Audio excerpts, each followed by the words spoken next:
You won't believe this, but I woke up on Monday night at 2 in the morning thinking about this. It's a sad life I lead.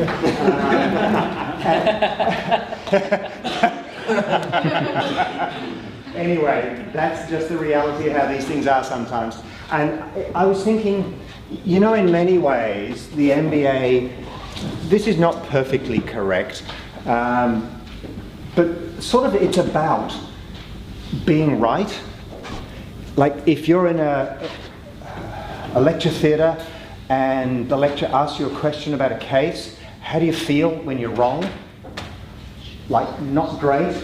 Is there a temptation to perhaps say nothing and then you'll say nothing stupid? So it's about being right, it's about the known, because there is one right answer to those cases. And it's about managing what the outcomes are in a known business, kind of being a competent custodian of the current asset, and being able to have proof that you're right.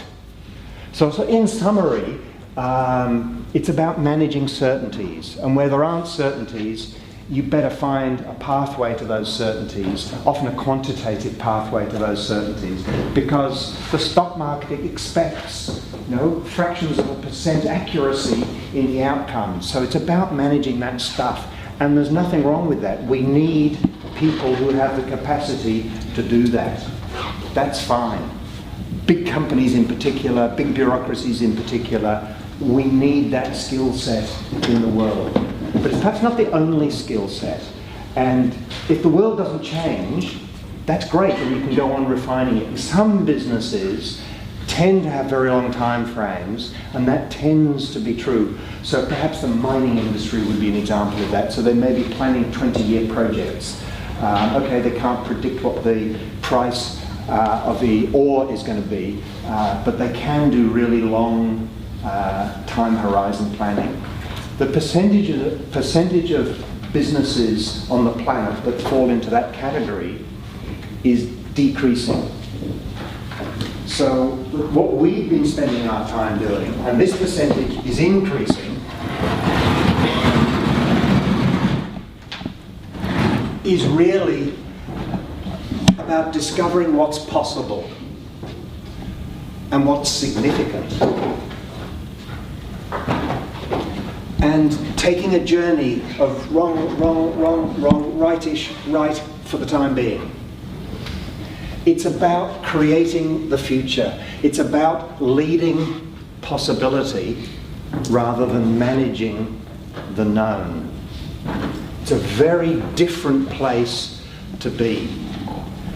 And you can do this stuff out of a place of intellect, of analysis, of IQ, of a really quick mind dealing with the known. If you're leading this, people typically won't follow you into the uncertain if all you have to offer is a quick intellect. They just won't follow you. So the link, the connection, is perhaps the art of the real me. And it's an art form, and it's about real you. People will follow a real you. They won't follow just a bright mind. And so if you're going to be successful, ultimately you need the courage to risk being who you are in front of others, including being wrong and not being worried about being wrong, but allowing others to help you to be more right more often. So the art of being the real me, and doing so with wholeheartedness, because you won't have the energy to keep following through if you're partially hearted, if you're half-hearted, if you can't throw yourself fully into it, not just for the money. So the art of the real me with wholeheartedness. And what I've seen evolving in these weeks has been exactly that journey. I've seen people with the courage to choose to do this, and I'm enormously privileged that you've chosen to do that and support each other in doing that. And I kind of stand and warm my hands in the glow of what you've all been doing from the side.